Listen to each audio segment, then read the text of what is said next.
Weird. Weird. Weird. Let's be weird. Oh yeah, brand new theme song. Growing Up White, it's weird. Book 2. Yep, we're still weird. So, the adventure continues in Los Angeles, California. Here we go. Okay, so in Book 2, Chapter 1, I left off here. I moved from Philly to Southern California, Los Angeles to be exact, and I tried to make a start of a new life. So, let's recap real quick. My friend Robin, who works in record promotion, who I met making my cakes back in Philly for all the rock stars and bands and things like that and radio stations and everything else, moved to Los Angeles. I had an opportunity to come out to stay with a woman in her house, an artist, and again, won't mention her name, who is making a name for herself in the art world. I won't say especially what art world, entertainment world, but she was making a name for herself. She got more and more popular, making more money, being more successful, bought her first house. I had a room there. I could stay there. It got a bit awkward. It got a bit too much, so I got out of there. It was still cool, though. Then moved in with a woman who needed a nanny for her boy. That got really weird really quickly. I got out of there. And I was without a home, living in my car. I stayed, I believe it was like Christmas time at a sleazy motel hotel somewhere on Sunset Strip. And I was thoroughly depressed. After that, running out of money. And by the way, my parents, I did call them, tell them what was going. They said, "We'll send you a ticket, Glenn, come home. Please come home. You're wasting your life." I said, "No, I'm here. Let me try a little." I'm here. Just let me try. Let me try a little more. Next thing you know, I have nowhere to go. Running out of money. I go to Van Nuys. There's a shelter there, an armory, I think it's called. The Van Nuys Armory. I don't know if it's still there. And I spend the night on a cot with about 50 other people. It's cold because it's December, not freezing cold like the East Coast. But and I realized my life was pretty bad. All my stuff was in my car. I didn't get paid from the last job. I really didn't get paid from really any jobs out there. I did some extra work, and that was thrilling. But so there I was on a cot one night in the Van Nuys Armory. Van Nuys is a place in the valley. It's part of Los Angeles. It's part of the valley.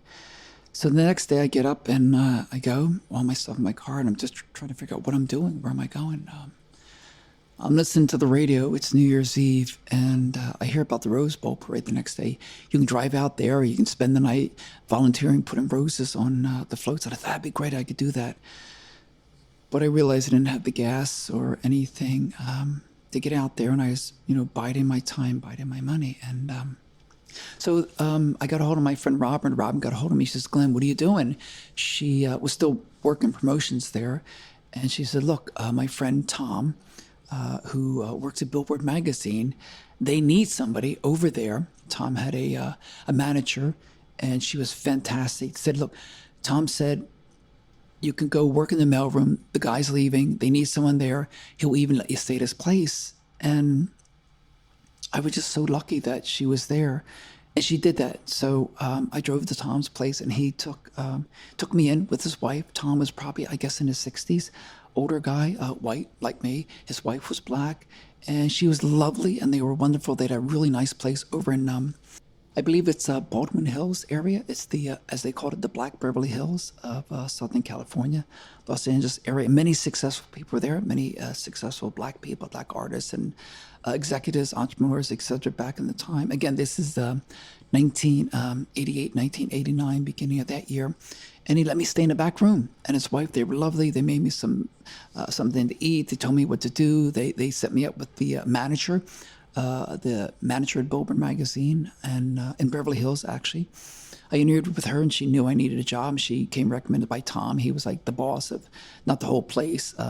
It was a really small place. I can talk about that in a minute. And I said, "Okay, yeah, we'll hire you. He's leaving, and you start next week." So I stayed about a week at Tom's place with his lovely wife, and they were really helpful. And then I got the job. I applied for an apartment in West Hollywood.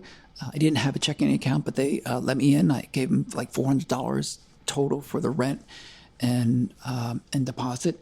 And it's really okay. So here's okay. So if that's not weird enough, okay. So I come out, I stay with an artist. She's making a name for herself. It's not working out. She's getting really popular. I go to another woman's place who wants to be a nanny. That's weird. That doesn't work out because I hear a friend who's a cook for a famous director said, if you don't want to tell him, I'm going to tell him to get the hell out of here. Oh, by the way, I went to get her husband, their divorced husband, who's a star in the classical music world at the airport. So I'm in this car. It's a really old Ford or Chevy or some kind of wagon.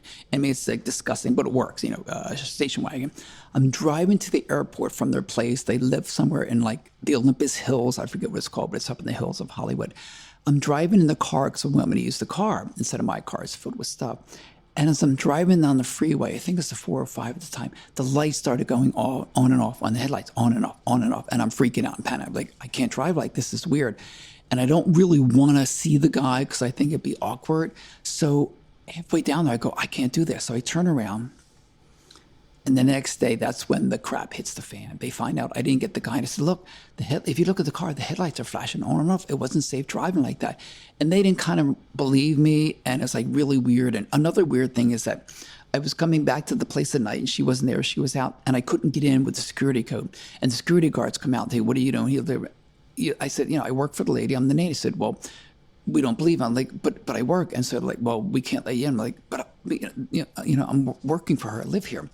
So this whole big drama in the middle of the night, they have to contact her, and there's a code word you use for the security guards that they give you to let you in, and it was FADE, F-A-D-E. So I got in, and that's when it got like really tense, and that's when the guy, the very next day, she was kind of mad at me. She yelled at me a couple of things, and I'm like, I got to get out of here. I got to find a way out of this. I didn't get paid. I felt bad for the kid. I was helping him out. And that's when the guy said, I'll tell him to get the hell out of here. That night she went out. I grabbed myself. I got the hell out of there and get paid. Anyway, so Tom and his wife let me stay with him. Okay, so here's the apartment. This is where it gets weird too. Okay, so the apartment's in West Hollywood. Remember, I'm kind of like a sheltered kid from the suburbs of Philadelphia. Not so sheltered that I didn't realize things in life. I had a date. I had a girlfriend at one time for 6 months. Then I didn't date for 10 years.